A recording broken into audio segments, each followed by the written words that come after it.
Hello! Hi అండి. అందరూ బాగున్నారా? నేనైతే సూపర్‌గా ఉన్నాను. మీరు గూడా బాగున్నారని అనుకుంటున్నాను.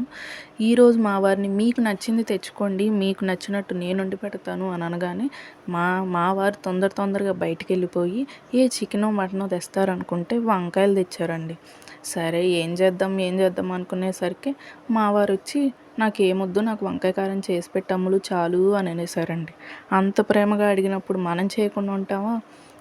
తొందరగా రెసిపీ చేసి పెట్టేయాలని రెడీ అయిపోయాను. ముందుగా వంకాయలు తెచ్చేసారు కదా! ఇప్పుడు రెసిపీ చూసేద్దాము. ఆ వంకాయలని ఇట్లా నేను చూపిస్తున్నట్టు అడ్డంగా, నిలువుగా కోసి ఏమైనా మంచిగున్నాయో లేదో చూసుకొని ఉప్పు వాటర్‌లో ఏసేసుకోవాలి.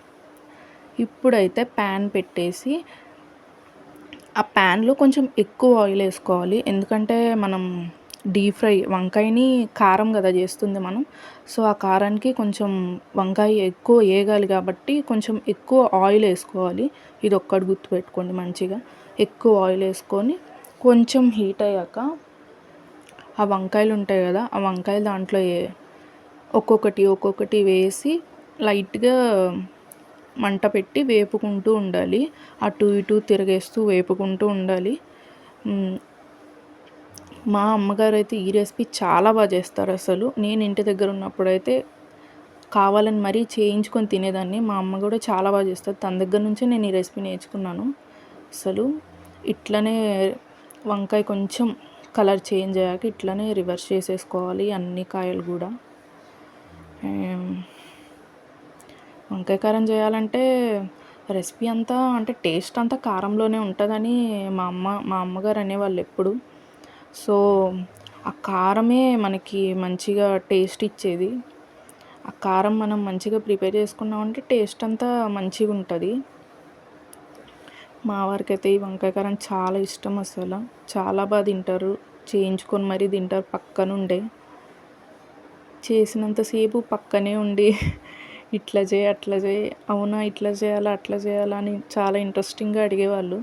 ఒకసారి ఈ వంకాయ కారాన్ని తన ఆఫీస్‌కి కూడా తీసుకెళ్తే వాళ్ళ కొలీగ్స్ కూడా చాలా ఇష్టంగా తిన్నారంట. అందుకని మళ్ళీ చేయించుకొని మరీ తీసుకెళ్లారు ఈ రెసిపీ. ఈరోజు మళ్ళీ తీసుకొచ్చి నాకొకసారి చెయ్యములు చాలా రోజులైంది కదా తిని అని అనేసరికి తెచ్చి చేయించుకుంటున్నారు ఇట్లాగే. సో, ఇట్లాగా కలర్ చేంజ్ అయ్యాక ఇట్లా చేసాక ఇప్పుడు కారం చూద్దాము మనము. దానికి కావాల్సింది పుట్నాల పప్పు, ఎల్లిపాయలు, జీలకర్ర, ఎండు కొబ్బరి, ఉప్పు, కరివేపాకు, గొడ్డు కారం ఇవన్నీ మంచిగా కావాల్సినన్ని తీసేసుకొని కారం ఎంత కావాలంటే అంత ఎక్కువ తీసేసుకున్నా పర్వాలేదు. మంచిగా అన్నీ తీసేసుకొని మిక్సీ పట్టేసుకోవాలి. ఈలోపు ఈ వంకాయ ఏగిపోయింది కదా! ఈ వంకాయ తీసేసుకుందాము సైడ్‌కి. మంచిగా అయిపోయినాయి. అంటే మరీ అంత డీప్ ఫ్రై చేయాల్సిన అవసరం లేదు. ఎందుకంటే వంకాయ కొంచెం ఆవిరి తగిలినా మెత్తగా అయిపోతది కాబట్టి వంకాయకి అంత అవసరం లేదు. జస్ట్ అట్లా అటు ఇటు కాలి కలర్ చేంజ్ అయితే చాలు. మంచిగా అవుతది వంకాయ. టేస్ట్ కూడా చాలా బాగుంటది ఇది.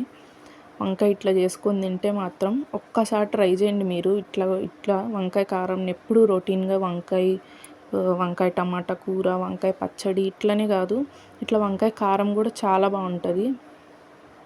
ఇప్పుడు మనం కారం చేసేసుకుందాం. ఇందాక నేను చూపించినవన్నీ మిక్సీలో వేసేసుకొని మిక్సీ పట్టేసుకుందాము. మరీ ఎక్కువ పౌడర్‌లా కాకుండా కొంచెం లైట్‌గా ఆ పప్పులు అక్కడక్కడ తగిలేలాగా కొంచెం కచ్చపచ్చిగా మిక్సీ పట్టేసుకుంటే చాలా బాగుంటది.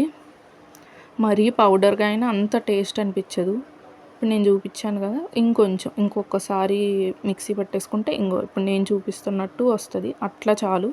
అట్లుంటేనే టేస్ట్ బాగుంటది. ఇప్పుడు మనం ప్రిపేర్ చేసుకున్న కారం ఇది. ఇప్పుడు ఇది మంచిగా స్టఫ్ చేసుకుంటాము వంకాయల్లో. వంకాయ ఫ్రై చేసాం కదా! ఆ వంకాయల్లో ఇట్లా స్పూన్ తీసేసుకొని ఆ వంకాయ కోసేసుకున్నాం కదా పీసెస్ లాగా ఆ మధ్యలో పెట్టేసుకొని కారం అన్నిటికీ అట్లా స్టఫ్ తయారు చేసి దాని లోపల పెట్టేసుకోవాలి అట్లా. స్టార్టింగే అలా పెట్టేసుకున్నామంటే తర్వాత మిగిలిన కారం అంతా ఈ ముక్కలన్నీ ఇదిగో నేను అన్నీ పెట్టేశాను. స్టఫ్ పెట్టేశాను మొత్తంలో. ఇప్పుడు అదే ప్యాన్‌లో కొంచెం ఆయిల్ ఏసుకొని, అంటే ఇందాక ఏపిన ఆయిల్ ఉంది కదా! అది కొంచెం పక్కకు తీసేసుకొని మిగతాది ఏసుకుందాం.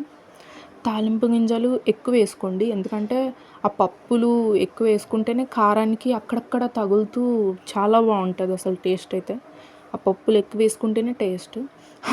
కరివేపాకేస్తుంటే మా వారి మీద పడి వెనక్కెళ్ళిపోయారు. సో, కరివేపాకు కూడా ఎక్కువేసుకోండి. చాలా బావుంటది. ఇప్పుడు ఆనియన్ ఏసుకోండి. కట్ చేసుకొని ఒక పెద్ద ఆనియన్. అదేసుకుంటే కొంచెం, అంటే అక్కడక్కడ కొంచెం ఆనియన్ తగులుతూ ఉంటే చాలా బావుంటది గదా! సో, ఆనియన్ ఏసేసుకోండి. ఒక ఆనియను.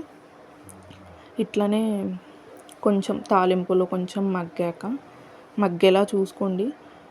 సిమ్‌లో పెట్టేసుకొని, అంటే కొంచెం హై కాదు, లో కాదు, మీడియం ఫ్లేమ్‌లో పెట్టుకొని మంచిగా ఇట్లా ఏపేసుకుంటూ ఉండాలి. నేను ప్రతి దాంట్లో ఆనియన్ ఏస్తాను. దీంట్లో కారంలో గూడా ఆనియన్ ఏస్తే చాలా బావుంటది అక్కడక్కడ తగులుతూ. ఇప్పుడు ఈ ఎల్‌జీ పొడి ఏసేసుకున్నాను. కొంచెం అంటే మరీ అంత ఆనియన్ అంత డీప్ ఫ్రై అవ్వాల్సిన అవసరం లేదు. ఎందుకంటే మరీ అంత డీప్ ఫ్రై అయినా అంతేం బాగుండదు. కొంచెం, అంటే ఏగనట్టు ఉంటే అక్కడక్కడ తగులుతూ చాలా బావుంటది ఆనియన్ అనేది. ఇట్లా ఈ పొజిషన్‌లో ఉన్నప్పుడు వేసేయండి. ఇప్పుడు స్టఫ్ చేసుకున్న వంకాయ ఉంటది గదా! ఆ వంకాయ అన్నిటిని అట్లా ఏసేసి టాస్ చేసుకుంటూ నూనెలో వాటిని బాగా, అంటే బాగా కాదు, కొంచెం ఆ కారము అదంతా పచ్చి వాసన పోయేదాకా కొంచెం వేపుతూ టాస్ చేసుకుంటూ ఉండాలి. కలుపుకుంటూ ఉండాలి ఎక్కువ. ఆ కారం గూడా ఎక్కువ ఆయిల్‌లో ఇదయిందంటే అంత టేస్ట్ అనిపిచ్చదు. అంటే ఎక్కువ ఏగాల్సిన అవసరం లేదు ఈ వంకాయ కారానికి. జస్ట్ టాస్ చేసుకుంటూ ఆ పచ్చి వాసన పోయే వరకు కలుపుకుంటూ ఉంటే చాలా బావుంటది. టాస్ చేసుకుంటూ ఉండాలి ఎక్కువ. మనకదే కావాల్సింది. నేను చూపిస్తున్నట్టు అట్లా హ్యాండిల్ పట్టుకొని టాస్ చేసుకుంటూ, కలుపుకుంటూ ఉండండి. ఇప్పుడు వంకాయకి కొంచెం ఆయిల్ బట్టి, కొంచెం ఆ పచ్చిదనం పోయిందాకా టాస్ చేసుకుంటూ, కలుపుకుంటూ ఉన్నాక మనం స్టఫ్ చేసుకున్న కారం ఉంది గదా! అది కొంచెం పక్కన పెట్టేసుకున్నాం గదా! అది మిగిలింది పైన జల్లేసుకొని కారమంతా, ఇంకా కారం అంటే రైస్‌లో కలవడానికి ఉంటది గదా!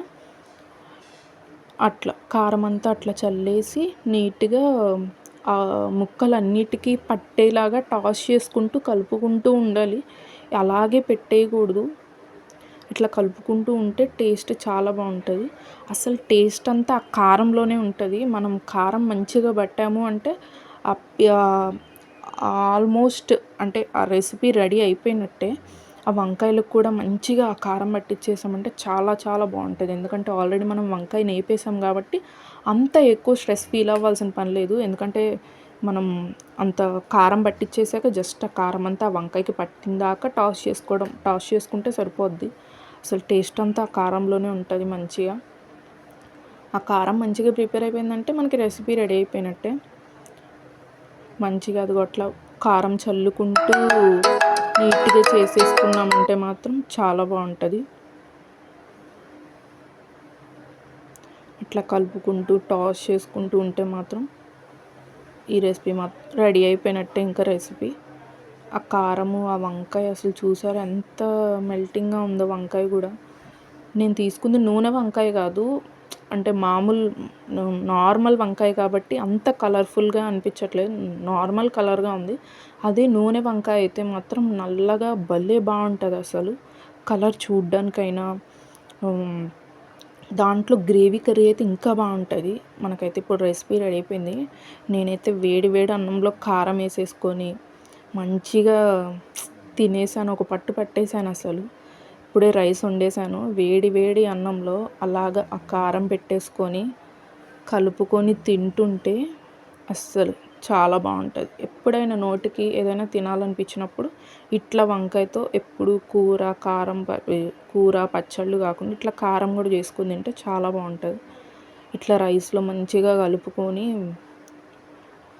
పీస్ కూడా చూడండసలు, నేనిప్పుడు తుంచుతాను. ఎంత నీట్‌గా ఉడికిందో, లోపల ఎంత బాగా ఏగిందో. జస్ట్ అలా అనగానే వచ్చేస్తుంది. అంత స్మూత్‌గుంది ముక్క. ఇంత స్మూత్గా మంచిగా అయిపోయింది. ఇట్లనే చేసుకొని తినండి మీరు కూడా, చాలా బాగుంటుంది. నా ఛానల్ కన్నా ఫస్ట్ టైం మీరు చూస్తున్నట్లయితే ప్లీజ్ సబ్స్క్రైబ్ చేయండి, లైక్ చేయండి, షేర్ చేయండి. And thank you.